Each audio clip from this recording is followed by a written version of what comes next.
Wentzel, human consciousness is studied by cognitive scientists, neuroscientists. But as a theologian, I want you to look at the purpose of consciousness. Is that a question we can ask? Is there some kind of special purpose that we see in consciousness?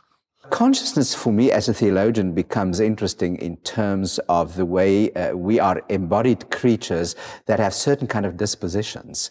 One of those is what I would call our religious disposition. The other one would be our moral disposition, our moral awareness. All of that is part of, if you want to call the purpose, or I'm not sure I like the word, but the characteristic. Well, pick your own word. How would you describe it? As a theologian now.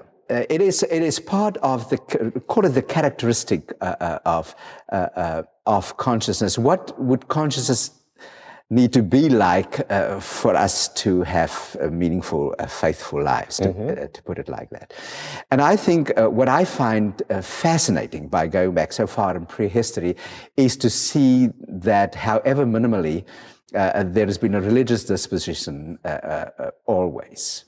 And you know, the kind of argument that people everywhere in the world have always been religious, of course, that's not an argument for the existence of God or even that religion is good, because we're also famous for, just deluding ourselves.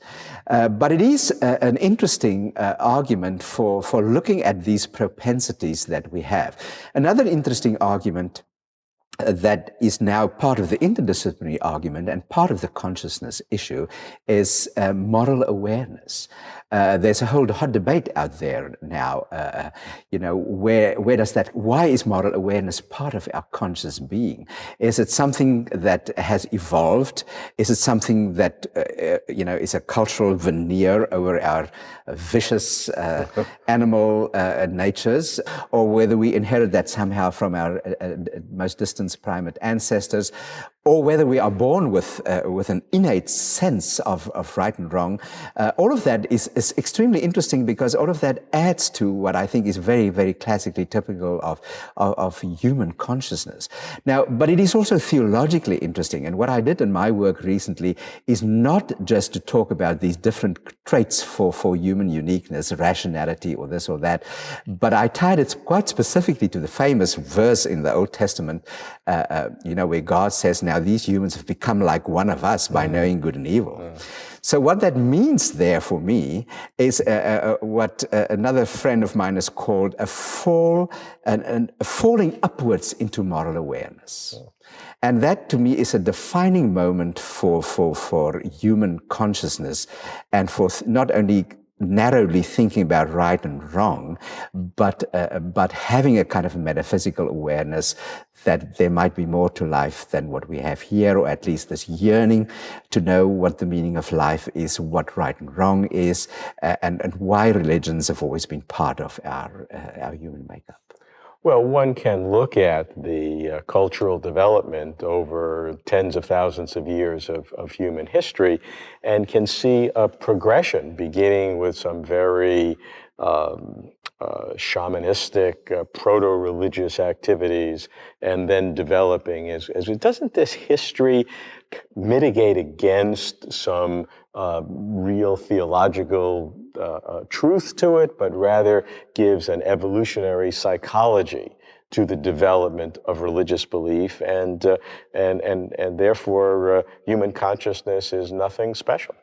Well, I would argue the opposite. I would have found it astounding if in the natural evolution of human history, and especially human prehistory, suddenly there was this a supernatural personal God present that would kind of organize everything. I mean, surely that would be deeply unnatural. I think there is a fascinating evolution to religion and religious dispositions too. And I also think that, as we try to figure out in terms of our contemporary notions of religion and religious disposition and faith, that not only in the Judeo-Christian religion are we trying to make sense of this notion of the image of God, but it is clear that the only way that we can talk about religion and God is through our own anthropomorphic sensibilities. Mm-hmm. And that is why in all religious texts, God or the gods have strong human characteristics, or at least traits. And I think this is a circularity, but I don't think it's a vicious circularity. I think for the theologian, at least, it gives us the opportunity to rethink that and critically think where that leads. The deeper decision behind all of this, whether a long history of religion invalidates, say, the notion of a personal God, or whether since the arrival of personhood in the human species is just the other day, and therefore God couldn't be personal.